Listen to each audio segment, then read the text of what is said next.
This is a park where people from all walks of life and all types of outdoor savviness, they're showing up at Yellowstone because they want to visit Yellowstone. But we need to make sure that people know this isn't a petting zoo. Yeah. And if you treat it like a petting zoo, your face is going to end up, well, don't put honey on your child's face to have a bear lick it off, is what I'm saying. This is the Exploring the National Parks podcast with Dirt in My Shoes. My name is Ash, and I'm a former park ranger and the founder of Dirt in My Shoes. I think that the parks are best seen from the trail, and I'm here to make national park trip planning easy. And I'm John. I carry the kids on the trails, I tell stories, and notice all the things that Ash doesn't care about much, like rocks. Join us as we show you around America's spectacular national parks. We're sharing our favorite places, fun facts, adventures, and misadventures. And we'll even throw in a little trip planning. Let's start exploring.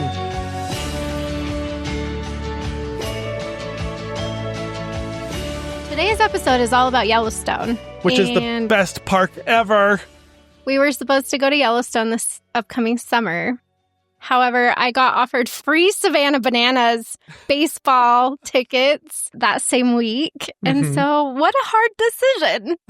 Yellowstone, Savannah Bananas. I know. Which, considering we've been to Yellowstone infinity times, I can understand. So we made a decision, and I definitely took the Savannah Bananas tickets.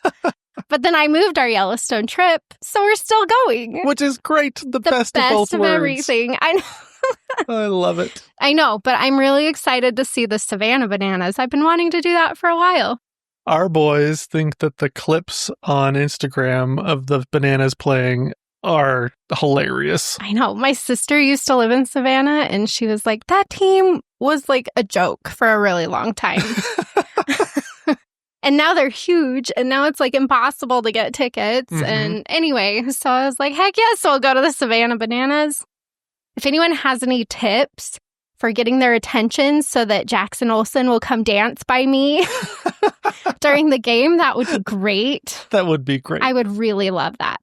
It has to be him specifically. He's my favorite. He's your favorite? Not the umpire? You don't want the umpire to come and dance upon you? I've never seen him in the stands. The players go in the stands. So anyway, super excited about that. But we are also going to Yellowstone because we did not want to give up that trip. What I did have to give up was my very hard-earned campsite in the national park itself. Yes, that is true. And it was a big campsite so that we could take our travel trailer. And those are very difficult to get. Yes. So some lucky person got my cancellation for that. We found another option, and it's going to be fun. Yeah, I just love that we get to do both. I never tire of Yellowstone in any way. It's the best national park in the world. Yeah. Oldest and best. It's John's favorite. Yes. Which, on that note, we're going to talk about the hard things about Yellowstone today. Yeah, that's true. We give a lot of attention to the really cool stuff, deservedly so. But today we're talking Yellowstone tips, which is going to dive a little bit more into the just kind of nitty-gritty things you'll want to think about before you go, things you'll want to take into account, stuff like that. And to reiterate why we do some of these tips podcasts, to talk about some of these different difficult things is because we want people to have the best experience at these national parks so that they love them and want to take care of them. Yeah. And so we want people to have the information they need. And so that's why we're doing this. We want you. I always get people who are mad at me. Thanks a lot. You convinced me not to go after all the stuff you said. And it's like, that's absolutely not my intent. But I feel like I'm doing a service to the greater good. Yeah. Letting you know what to plan for in advance so that you don't get stuck in some of these bad things that can happen. Yeah, these sticky situations. Yeah. So let's jump in. Tip number 1 for Yellowstone National Park is don't underestimate the size and complexity of the national park. It's huge. This park is so big. It could be a state. Could it? I think so. I said that without checking the facts, but I'm pretty sure it's way bigger than Washington, D.C. I'll say that. This park is 2.2 million acres, which is huge. Yeah. One of the biggest, not counting Alaska in the United States. And so what a lot of people don't realize is they're making their plans for Yellowstone and stuff. It's like, okay, well, I want to see Old Faithful and I want to go to Canyon Village. And then we got to go up to Lamar Valley to see wildlife and stuff like that. And it's like, without putting that into like Google Maps or something, I mean, you'll look at it and be like, okay, well, it's only, X amount of miles between these. That should only take, I don't know, half an hour. Right. And it's like, try 2 hours. It's really slow driving for the most part. The distances are deceiving. And it can take hours and hours to drive from one side of the park to the other. Right. And that's even without all the extra traffic. If people see a buffalo, the traffic can get backed up super far. A bear, just call it quits. You're never getting anywhere. Just kidding. That's one of the coolest things about Yellowstone. Yeah. But, you don't think about that when you're trying to get from one place to the other. Oh, it's so true. Especially if you're coming off the highways in Utah or Idaho, where you're going 80 miles an hour. And then all of a sudden it's like you're back in New York traffic sometimes, or in LA, because there's so many people. Like you said, bison jams, or you see something cool, people are going to stop. And it's not a multi-lane highway. Yeah. But like I said, even without that, it still takes a long time to drive it. For example, if you're going from West Yellowstone to Old Faithful, it says it's 30 miles, but you need to plan probably closer to an hour to go those 30 miles. Right. Which seems really long. Most of you would think that you can get through 30 miles a lot faster than that, but that's not so. So this is, I think, where people go wrong the most in Yellowstone is it's like, okay, I have a lot of people who they'll go to Yellowstone and Grand Teton on the same trip. And they'll be like, we just want to stay in one place for both parks. For Grand Teton, that's okay. Grand Teton's a pretty small park as far as roads that you can drive. Right. It's not too bad. But Yellowstone is insane. So if you're staying down by Grand Teton, even the north part of Grand Teton, like at Flag Ranch or something, that's in between the two parks, to get anywhere else in Yellowstone, you're going to have to drive hours. Yeah, so long. You're going to have a crazy commute. You don't even have to go to the north part of the park. You're still just going to have a crazy commute to get anywhere. Well, so it takes an hour to get to the west thumb of Yellowstone from the north part of Grand Teton. Right.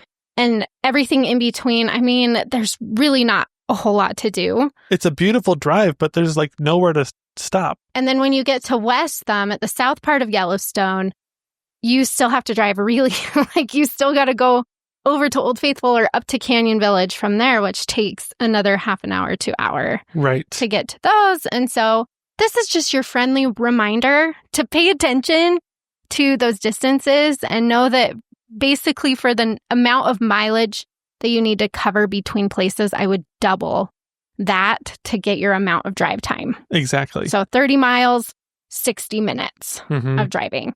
And if you need to book your lodging, either going somewhere pretty central in the park and then commuting from there is fine. We do that all the time. All the time. Because sometimes it's just a pain to move your lodging every night or to pack up your trailer or your tent. You don't want to do that probably, but aim for the middle of the park if you can do that, or West Yellowstone. We really like West Yellowstone because of its location. Or if you want to break it up, then stay a couple nights somewhere down south and stay a couple nights somewhere up north and just plan on doing that specific area while you're staying in that area. That makes sense. So that you don't have to drive so much. Yeah. But they're all, I will say, there are a few places that advertise being a perfect gateway to Yellowstone that are farther out than even staying in Grand Teton. I know. And Cody, Wyoming is going to hate me. I know. Cody, Wyoming is a super cool town, but it's not close enough to Yellowstone to base your trip out of it. Right. It's hard to say that. I know. We love you. We love you, Cody, Wyoming. But the thing is, if you stay in Cody, you're adding about an hour and a half each way just to get to something that you're going to want to do in Yellowstone. Right. Each direction. So it's if you want to spend your whole day driving, I guess, but just add Cody at the beginning or end. Right. And go spend some time there, but don't try to make it your base for Yellowstone. That's a good way to get back on the good side of Cody's Chamber of Commerce. It's a really cool city. Like, it's really cool. But we never base our trip out of there because it's too much driving. Right. So anyway, there you go. Tip number 1. This is a huge national park, and that will affect how much time you're spending in your car. If you're feeling overwhelmed by that already, like I said, our purpose is not to dissuade you from going. Right. But if you're kind of like, oh, man, I need some help with this, then go pick up the Yellowstone itinerary on dirtandmyshoes.com, and I will walk you through everything. You won't have to be confused. You won't have to second guess yourself. I will show you how to make it work. No hassle and no fuss. Yeah. It takes care of it for you. Yep. Well, tip number 2 is book your lodging 13 months in advance. And people don't realize this is actually really important because they go so fast. Even though there's multiple lodges in Yellowstone, so many people want to come and stay in Yellowstone. Well, partially because of what we just mentioned, it takes so long to drive that you want to stay in the park, and staying in the park is super competitive. Yeah, so as of this recording, and they changed this, I want to say a couple years ago, to be very specifically, like you used to like make your reservation for the whole summer. Mm-hmm. They'd open it up a year before. Right. So like if you wanted to go in 2026 at all, you'd already have missed the opening. Right. Like isn't that crazy? Yeah. Oh my gosh. But now it's 13 months in advance on the 5th of each month at midnight. So there you go. And you have to say Beetlejuice 3 times in a row in order to get the reservation that you want. Oh my gosh. So for example, if you want to stay in the park in July, you'll need to make your reservation on the 5th of July the year before. Oh my gosh. Okay, so, and that's true for not only the lodges, but about half of the campgrounds as well. So the campgrounds in Yellowstone are managed either by the lodging concessionaire or by the national park. And so it's going to depend. The ones that are managed by the national park release 6 months in advance, but the ones that the lodging concessionaire handles, that's still that 13 months in advance. Right. So this is, a lot of people get tripped up by this. And I have a lot of people who are like, well, we want to go to Yellowstone this year, but everything's gone. Why? That's why. It's because you basically have to plan a whole year in advance to get anything. You can get cancellations, though. Like I said, we made a cancellation. Yes, we did. And it was awesome and glorious. So as it gets closer, like, don't get sad if you're not able to find exactly what you want. Their refund policy is pretty good. Yep. And so you might book something that maybe isn't as ideal, but they had availability. And then you can watch it as it gets closer to your trip and see if you can snatch up someone's cancellation to get where you really want or what you really want to stay in, or, you know, you can change things around. Yeah, it's true. And I thought you were mentioning that we snatched up a cancellation instead of making one. So I said our cancellation was glorious, which didn't make any sense. But when we snatch up a reservation that someone cancels, it is glorious. That's true. And so if anyone was wondering why I said our cancellation was wonderful and glorious. It was glorious for someone else. Yes. But so what I do, just insider tip here a little bit, a lot of times I will just book something that is going to work just fine if I can't get exactly what I want. And if you're looking for lodging kind of shorter term, like you missed the 13 months in advance, but you want to stay in the park still, you can book something outside of the park that has a good cancellation policy. And then you can wait and just, like I said, just kind of check for cancellations. And you might be able to get something in the park as it gets closer to your trip. So I do that and haven't had a hard time. We did that for Glacier last year. And I got lodging right in Glacier. Right. Which is kind of a similar problem that they have up there as they do in Yellowstone. And so it was like, oh, sweet. We actually can get something because it was last minute and we got someone's cancellation. So Which was glorious. Yeah. And wonderful. Don't despair. Don't despair. You can get what you want. Probably. If you miss that 13-month cutoff. Right. It gets much more difficult, that's for sure. Yeah, and speaking of lodging, so camping in Yellowstone, I just want to touch on this for a sec. Camping, like I said, some of the campgrounds are managed by a concessionaire who also runs the hotels, and then some of the campgrounds are managed by the National Park Service. In general, pretty much everything at Yellowstone is now reservation only for camping.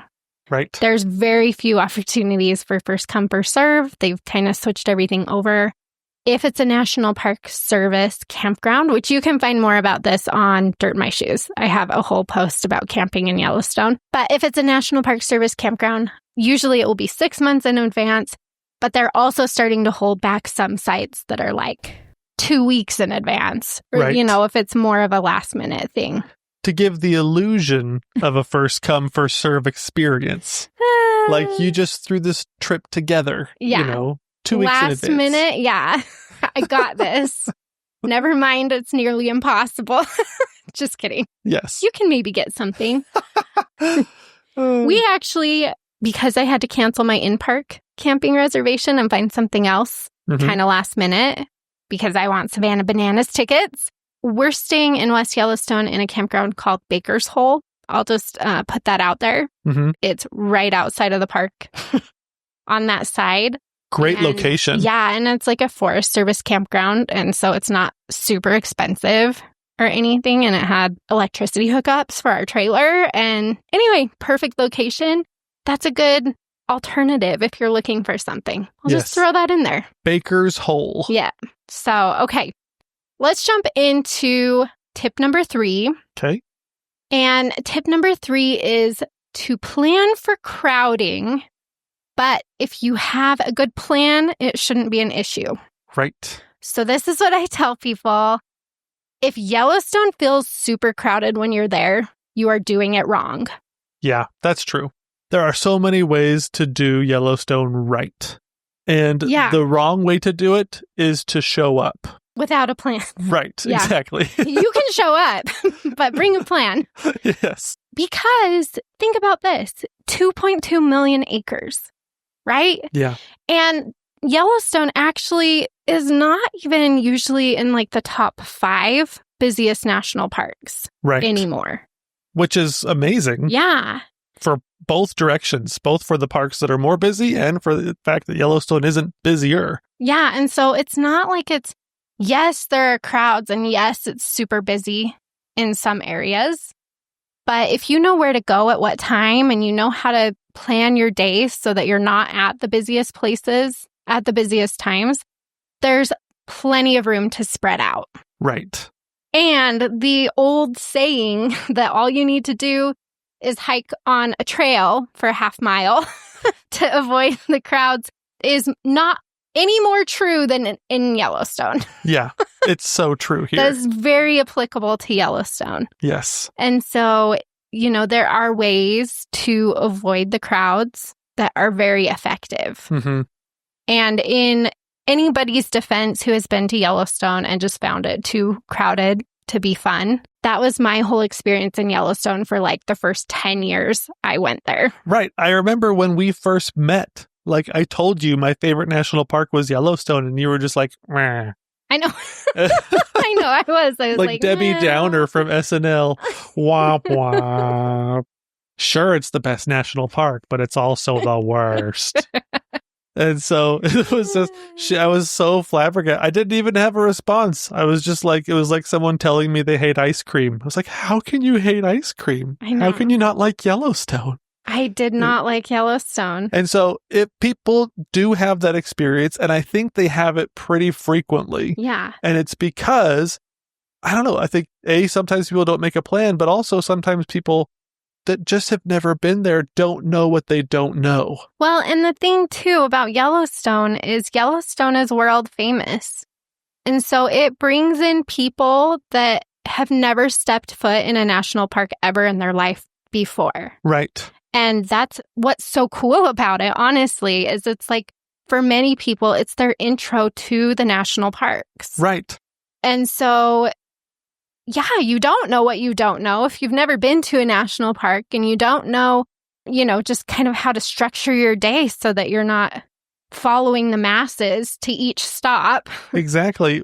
But also a lot of people, because this is like, I don't know, maybe their once in a lifetime trip to Yellowstone, and people from all around the world, they may not know anything about Wyoming, but they know Yellowstone. Mm-hmm. And so they come, and a lot of the people don't necessarily know proper national park etiquette, and so it creates certain complications in this national park that you probably won't find in much smaller national parks in other places. And so you can have overcrowding, you can have bottlenecking, you can have situations that just feel like you shouldn't have to experience in a national park that happen here, because it's such a unique place and brings such a wide variety of people of all different kinds of backgrounds. Mm-hmm. And so it's amazing in that way.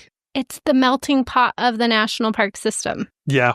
It really is, because everybody wants to go to Yellowstone. But I stand by my statement that if it feels super, super crowded while you're there, you're doing it wrong. Right. There are things that you can do to alleviate that. And John's right. I hated Yellowstone for a long time. I was like, this is miserable. And I made her go back over and over again. Yeah, and we figured it out. And that's really, honestly, like where the whole idea of Dirt in My Shoes started. It was because I figured out how to enjoy Yellowstone and was like, we got to share this. We got to tell people this. And that's why I have national park itineraries on Dirt in My Shoes now. That's us showing you how to do it right so that you're not just stuck in crowds all day. Yellowstone was the first one. Yeah. I think Yellowstone was the beginning of everything with Dirt in My Shoes. It was. Because you had that, that revelation. I know. It was life-changing for me. It really was. To be like, oh, you mean that if I go to Old Faithful at this time, or here's one for Old Faithful.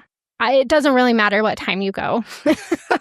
I mean, you can go like earlier or later to get a less crowded experience. Mm-hmm. But there is a place where you can watch Old Faithful erupt that's different from the main place where everybody goes. And it's just as good of a view. We go there and have never shared that spot with more than like 5 people. Right. Meanwhile, the benches are full of like 1,000 people. It's like you're at an NBA game. Yeah. It's so crowded. So that's what I'm saying. I mean, even just like little stuff like that, which also I write about that in the itinerary. Mm-hmm. If you want to be one of the 5 who knows where to go. But, even just figuring out stuff like that was game changing for us and our national park experience in some of these bigger, more popular national parks. Yeah. So it's so cool. It's a big deal, but there is definitely a way to avoid the majority of the crowding in Yellowstone. Mm-hmm.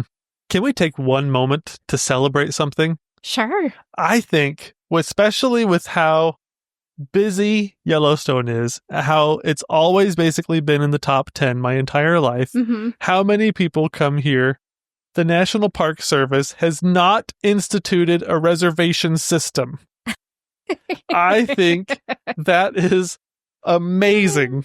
And I just want to celebrate that, and I want to cheer it from the rooftops. It is kind of a big deal. Asterisk, they did during the floods. That is true. Because the roads were literally destroyed. Thank you, Debbie Downer, for asterisking my celebration. Wah, wah, wah. It is, but I think that, that's exactly the perfect example of how unbusy this park can feel. Right. If you know where to go. I think maybe the park rangers are just like, yeah, there's traffic over there, but look at all of this acreage. There's nobody there. Yeah. Why aren't they going over there? Yeah. Oh, they don't have a Dirt in My Shoes itinerary. I get it. I understand. A lot of people only know certain things in Yellowstone that they want to see. Yeah. And that's what they're there to see. And you're going to want to go there and see those too. Obviously, they're popular for a reason. But there's a lot of other stuff that's really cool. Oh, it's that just kind of rides under the radar. So I'm sorry to take away your celebration. Because it's a big deal. It is a big deal. Like, imagine all of the other, think about all the other national parks that are on the same list as people's like bucket list for national parks. It's like Yellowstone, Glacier, Yosemite, Zion. You know, those ones are some of the big hitters. Acadia. What are some other ones? Now, Mountain Rainier is doing stuff like this too. You have all of these national parks that are in the top 10 most popular national parks that people love, people want to go see before they die. And if they don't get a reservation, they can't get in. Yeah. And so Yellowstone is like the one place that it's like the government's like, listen, you need to get here. Yeah. And we won't restrict how many people can come. For now, John. And so I hope... There's my Debbie Downer again. Man, I don't think that they will. At least not anytime soon. But... fingers crossed. Yeah. I just jinxed it for everybody. You did. Nope. No entrance reservation to get into Yellowstone as of right now. Okay. And that is a big deal for a very popular park. So... Thank you. I get it. We should celebrate. I'm waiting for the other shoe to drop, for the asterisk to show up. Oh my gosh. Okay, tip number 4 is that Yellowstone is seasonal, and you're going to want to visit during the right month for what you're hoping to see and do. Right. It's seasonal in a different way than like some other mountain parks, though. It is. Thus the kind of weird wording for this tip, because it was like, some of these parks is like, it's very seasonal. Like, there's just a very long off season that's not great. Yellowstone's not like that. Yellowstone has 2 pretty distinct seasons. So it has its summer, which is when most people go. But then it also has a really killer winter season where they close most of the roads, and then they have these big over snow coaches that they drive through the snow, like down to Old Faithful, or, you know, it's cool. It's super cool. You can actually get back in there. But you can't use the word killer. Oh. There's bears in this park. I was talking about a machine. Right. So really, I guess my main tip for this one is if you're not going in the summer or the winter, just be really careful about those in-between months because the Yellowstone, like the worst time to go to Yellowstone, basically, my least favorite months are April and November because in April, for example, they're no longer running the snow coaches. Right. So you can't really do a lot of the winter things. And they're starting to plow roads. And so everything's still closed. Like most of the roads are still closed. Right. And so you just really end up just not really having many options of things to do. And that's kind of similar to November where it's like it's before the snow comes, but they start closing down a lot of the roads in November. And so you're just kind of there and you're like, okay, there's like 1 or 2 roads I can drive. Right. And it's not even to like some of the big main stuff. Exactly. It's mainly just the northern road. Yeah. That they keep the open. northern road stays open year round, and then the other ones all just kind of close on a schedule. Right. Those are but I think those 2 months are the wildlife's favorite months, I would say. Because nobody's driving. Nobody can do anything. Yeah. And so those are perfect months to not go to this park because you can't do anything. And so you might as well not be there. Well, and like a lot of the lodges, if they do stay open during the winter, there's the Snow Lodge down at Old Faithful, or there's the Mammoth Lodge near Gardner. Those ones usually shut down for a month or so during those same months as they transition from summer to winter. And so there's really not very many lodging options. Like a lot of the visitor centers do the same thing. A lot of the campgrounds actually close down quite a bit earlier, usually starting about mid-September or so. And a lot of the campgrounds don't start opening until June. Right. So just pay attention to that. It's not necessarily a year-round park. Yeah. It's a bi-yearly. I don't know how to say that. It's really interesting. Like you exactly said, it's got 2 extremely distinct seasons. Yeah. And the in-between is mushy. Yeah. really mushy and, not super fun. Things are closed down. But the winter stuff is so cool. You can see wolves really well in the winter. We've seen wolves in the summer, and they're so hard to spot because they blend in so much to the surroundings, and you're seeing them through these spotting scopes and binoculars that are so far away. But in the wintertime, their colors just pop in the white snow. The snow. And it's so easy to see them from so far away. Yeah. It's pretty cool. If you can visit during both, I would do a summer trip first so that you can see Old Faithful and Canyon Village and all the stuff as normal. But then a second trip during the winter where you can take the snow coach down to Old Faithful and have it basically to yourself without all the hordes of crowds and stuff like that. Or you can go up north and go see the wolves. Like, lots of really cool options there. So just watch the closing dates, especially the closing and opening dates for the roads. That's going to be like the biggest thing you're going to want to pay attention to. Right. Because not everything stays open. So. Exactly. And it can change if a storm comes through. It can change on both ends of the spectrum in the fall or in the spring. You get one big storm, changes everything that the National Park Service could be planning on doing. We got stuck in a giant snowstorm in September one year.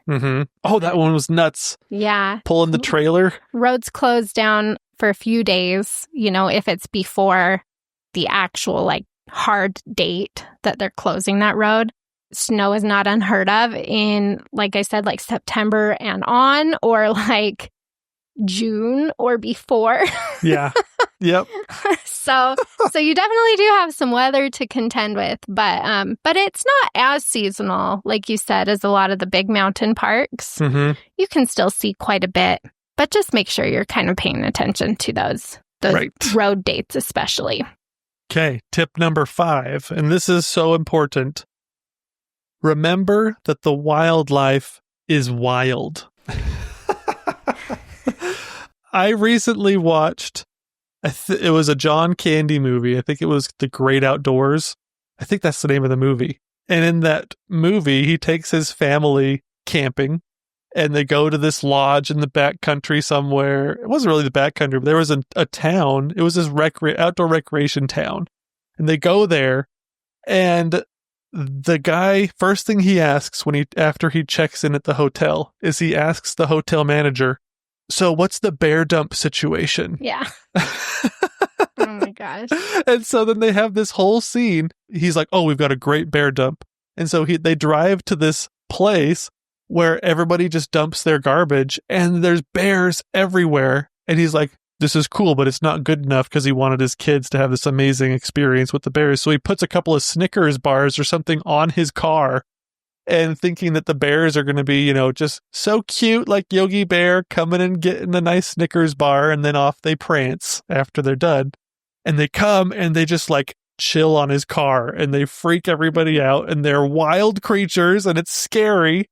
And it's you need to recognize that these guys are wild before you put Snickers on your car. Listen, that is literally taken straight from Yellowstone's history. Yeah, exactly. That used to happen in Yellowstone. And okay, we did a podcast episode.